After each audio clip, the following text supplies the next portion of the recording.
Hello বন্ধুরা, কেমন আছো? আশা করি ভালো আছি, সুস্থ আছো। আমি তোমাদের অপরিতা। আজকে একটা নতুন রেসিপি নিয়ে চলে এলাম, টমেটোর চাটনি। তোমরা যারা টমেটোর চাটনি খেতে ভালোবাসো তাদের জন্য কিন্তু এই রেসিপিটা তোমাদের জন্য, কারণ আমিও প্রচুর টমেটোর চাটনি খেতে ভালোবাসি।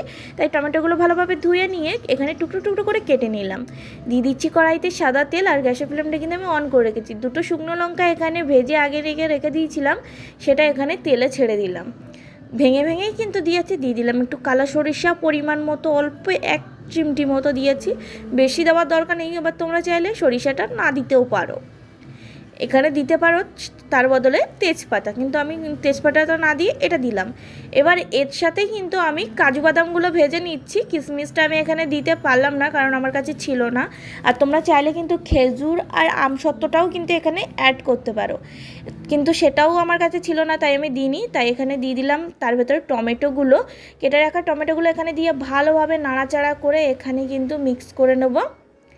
দিয়ে দেবো কিন্তু একটু সামান্য 1 চিমটি মতো লবণ, না দেওয়ার ভিতরে অল্প একটুখানি দিয়ে ভালোভাবে নাড়াচাড়া করে এখানে কিন্তু টমেটোগুলো গলিয়ে ফেলতে হবে।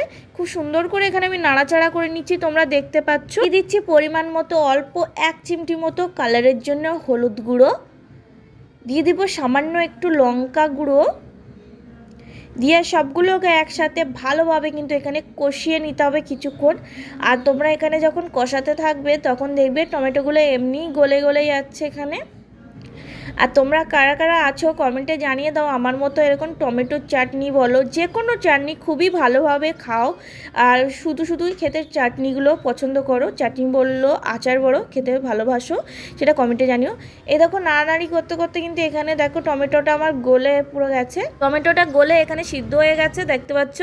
তার ভেতর আমি দিয়ে দিচ্ছি এখানে চিনি পরিমাণ মতো।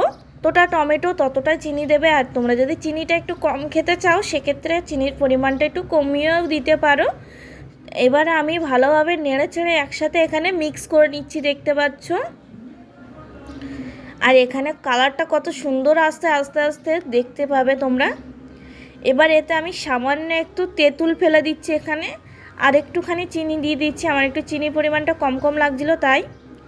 এবার কিছু ভাজা মশলা এখানে ভেজে নিচ্ছি। যে রান্নায় 5 ফোড়ন আমরা ইউজ করে থাকি, সেই 5 ফোড়ন এখানে তাওয়ায় আমি একটু রোস্ট করে নিচ্ছি, যাতে ভাজাভাজি হয়ে গেলে বেটে নিলে ভালোভাবে গুঁড়ো হয়ে যায়। আমি শিলে বাটছি, তোমরা চাইলে মিক্সিতেও বাটতে পারো।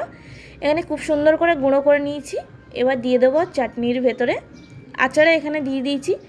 দিয়ে ভালোভাবে কিছুক্ষণ জাল করে নেবো। একটু আঠা আঠা হয়ে গেলে দেখবে কড়াতে এমনি উঠে আসছে, তখন কিন্তু একটা বাটিতে তুলে নেবো। দেখো আমার চাটনিটা কিন্তু কমপ্লিট। এবার একটা বাটিতে তুলে নিলাম, কত সুন্দর লাগছে দেখতে পাচ্ছ তোমরা। আর খেতেও কিন্তু অসাধারণ। বাড়িতে অবশ্যই একবার ট্রাই করে আমাকে জানাতে ভুলবে না। আজকে ভিডিওটা অবধি, টাটা, বাই বাই।